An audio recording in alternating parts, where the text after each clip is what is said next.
बोलिए भक्तवत्सल भगवान की जय। हाँ, बड़ी सुंदर बात। सृष्टि के संबंध में शास्त्रों में चर्चा आती है। एक डार्विन का सिद्धांत है कि पहले बानर थे और बानर का पूंछ या इत्यादि जब घिसता गया तब मनुष्य बन गए। ये बहुत ही आपत्तिजनक और हंसने वाली बात है। विचार करके देखिए, जो सूरज न बदला, चांद न बदला, बदल गया इंसान का है।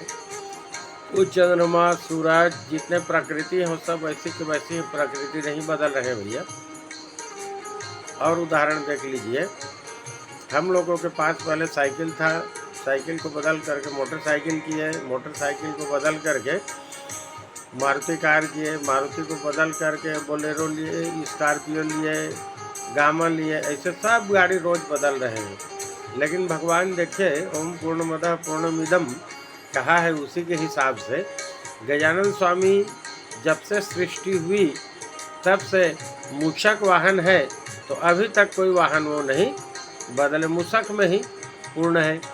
शिव जी महाराज का बैल वाहन है, बैल में ही पूर्ण है।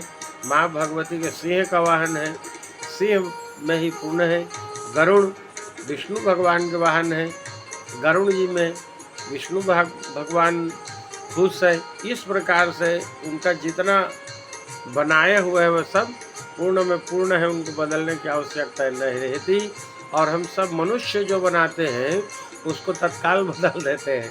आज मनुष्य की सृष्टि में बताइए, मोबाइल बना 2G, 3G, 4G, अब 5G, ऐसे बदल रहे हैं रोज नया। लेकिन भगवान जो मनुष्य बना दिए, स्त्री, कन्या, गाय बना दिए, उसमें कुछ बदलना नहीं पड़ रहा है। इसलिए भगवान पूर्ण है और उनकी सृष्टि भी पूर्ण है। उसको कोई नहीं बदल सकता। जो प्रकृति ने बनाया है उसका रूप बदल सकते हैं बस। और मनुष्य कुछ ऐसी अनश्वर चीज़ें नहीं बना सकता। तो डार्विन के सिद्धांत को ले लें।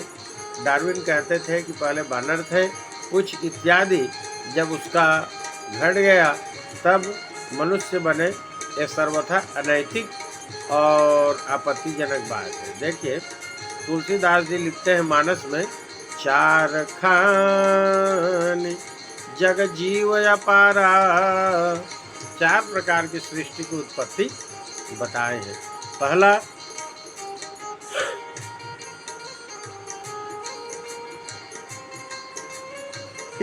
राम, पहली सृष्टि बताए अंडज, अंडा से।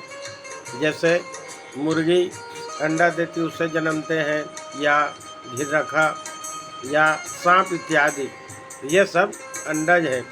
दूसरे हैं उद्भिज, उद्भिज हैं जो बीज से जन्म लेते हैं। और तीसरा है उष्मज, जो पसीना आदि से जन्म लेते हैं। और चौथा है जरायुज, जो जहर लपेटे हुए जन्म लेते हैं। जैसे पसीना से जन्म लेने वाले में जूं, ढील, लीक, और गाय के आपका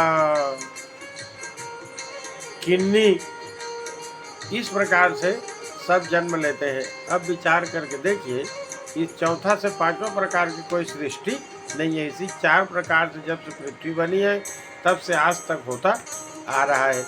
शांताकारम भुजग शयनम में विष्णु भगवान जब सो रहे थे तो उनके नाभि कमल से ब्रह्मा जी की उत्पत्ति हुई। लक्ष्मी जी हालांकि चरण कमल दबा रहे थे, लेकिन उनका गर्भधारण संस्कार या उनकी संतान नहीं हुई। विष्णु भगवान के नाभि कमल से ब्रह्मा जी की उत्पत्ति हुई। और उसके बाद कान को जब ऐसे खुजलाने लगे तो कान से उत्पन्न हुए मधु और राक्षस। तो वो दोनों लड़े, भगवान विष्णु ने मधु और राक्षस को मार दिया। और वही पद्धति आज तक चलती आ रही है। विचार करके देखें, अपने जो गर्भ से जन्म ले लेता है उस बालक को हम लोग नहीं मारते, हत्या का पाप होता है। लेकिन उसी शरीर से जब जूं, लीक इत्यादि हो जाता है तो उसको कथा सुनते हुए बहुत से महिलाएं सिर से निकाल लेती हैं और पट से मार देती है। बताइए, तो इससे पाप या दोष नहीं होता। वो कहीं दूसरे से नहीं लिया हुआ है जी, वो आपके शरीर से उत्पन्न है, वो जो भी आप ही का संतान है वो। थोड़ा सा सिर को साफ कर लिया करें आपके शैम्पू से, या बढ़िया सुंदर तेल लगा लिया करें तो जू नहीं होगा। लेकिन साफ सफाई तो रखते नहीं हैं, असाध्य रहेंगे और जू को निकाल के कथा में मारते रहते हैं। तब बड़ा मुश्किल है। तो डार्विन का सिद्धांत यहाँ पे फैल हो जाता है। जिस प्रकार से वहाँ उत्पत्ति हुई थी इनकी, उसी प्रकार से आज तक चल रहा है। देखिए, चौथा से पांचवा कुछ भी नहीं है।